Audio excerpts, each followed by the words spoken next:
For more than a century, Grover Cleveland was known for being the only U.S. president to serve for two non-consecutive terms and pretty much nothing else. On January 20th, 2025, Donald Trump will have accomplished the same thing. With Cleveland's only claim to fame being duplicated, what should we remember him for? In this video, I'll tell you about the important events in his life and presidency, and you can decide what you want to remember him for. Stephen Grover Cleveland was born in Caldwell, New Jersey on March 18th, 1837, and became a lawyer when he grew up. When the U.S. government introduced conscription during the Civil War, he paid a Polish immigrant to take his place in the army instead. But later Republicans would have a bigger attack to use against him. Grover Cleveland had slept with a widow named Maria Halpin, but so did his friends. Since all his friends were already married and Cleveland was not, he claimed paternity when she gave birth to her son, Oscar Folsom Cleveland. Cleveland did not lie. Unlike Bill Clinton, he said that he did have sexual relations with that woman. However, he said that he didn't know if he was the father. This cartoon is inaccurate, by the way. Maria's son was 10 years old at the time. Adding to all this, it was an era when Republicans usually won presidential elections. A Democrat hadn't been elected president since James Buchanan in 1856. So you'd think that in 1884, the Republicans would win. But the Republican candidate, James Blaine of Maine, attended a meeting of preachers who supported him, and Presbyterian minister Samuel Burchard said that Democrats were the party of rum, Romanism, and rebellion. In other words, Democrats were the party of Catholics and the Confederacy. By refusing to denounce these comments, Blaine pissed off the people who really hold power in America, the Irish. Cleveland won New York, which had a lot of Irish, by less than 2,000 votes and thus won the election. Republicans had mocked Cleveland for his illegitimate child, chanting, "Ma, Ma, where's my pa?" And Democrats responded with, "Gone to the White House." Ha ha ha. What did he actually do while he was president?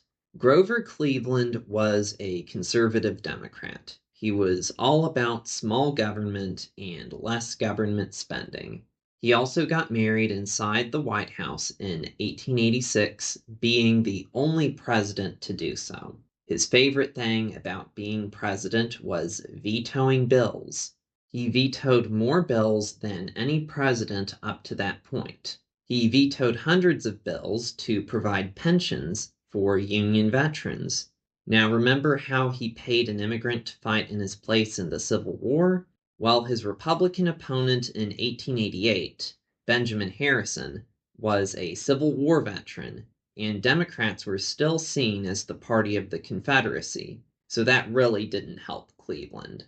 Look at this map from the Harrison campaign. It's telling you to vote for Harrison because Harrison supports patriotic Americans, while Cleveland supports Southerners, Canadians, and Mormons. Cleveland was also in favor of free trade, i.e., trade with Britain. Therefore, Cleveland was pro-British. Then British Ambassador Sir Lionel Sackville-West said in a letter that Cleveland was the preferred candidate for Britain. The Irish did not like that, and he lost New York and thus lost re-election despite winning the popular vote. Grover Cleveland, now out of power, was worried about a growing faction in the Democratic Party called the Free Silver Movement. There was this gold versus silver debate in the late 19th century that everyone cared about, but then everyone quickly forgot about. The free silver movement wanted currency backed by both gold and silver, but because silver was more plentiful, it would become basically a silver standard. Their opponents, including Grover Cleveland, supported currency backed by gold. In 1892, pro-gold Cleveland beat pro-silver David Hill for the Democratic nomination, and it wasn't even close. The pro-silver people defected to the campaign of James Weaver, who I called the money printer go brr candidate in a previous video. Weaver would go on to win several western states, where the free silver movement was popular. President Benjamin Harrison ran for re-election, but the American people were facing financial hardship, and Republicans were making the immigrants mad again, though this time it was probably the Germans who were responsible for Cleveland's victory. Shortly before his inauguration, there was a coup in Hawaii. Queen Liliuokalani was overthrown and a Republic of Hawaii was established.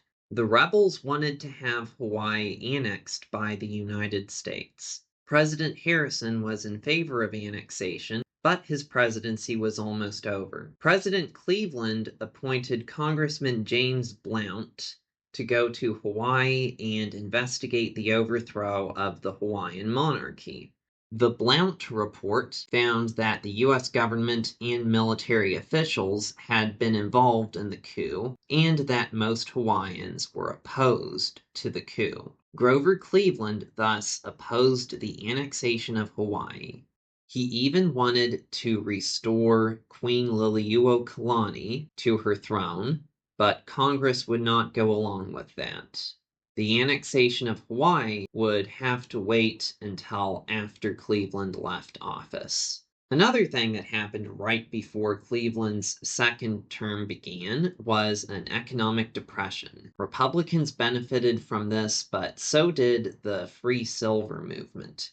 After all, Grover Cleveland was a pro-gold standard Democrat. In 1894, he used the National Guard to put down a railroad strike. The Democratic Party itself would eventually turn on their own president. At their 1896 convention, the Free Silver faction of the Democratic Party won, and Democrats embraced progressivism. A group of pro-gold Democrats tried to persuade him to run for a third term as a third-party candidate, but he declined. Grover Cleveland died on June 24, 1908, at the age of 71. What do you think of Grover Cleveland? Was he a good president or not? Let me know in the comments.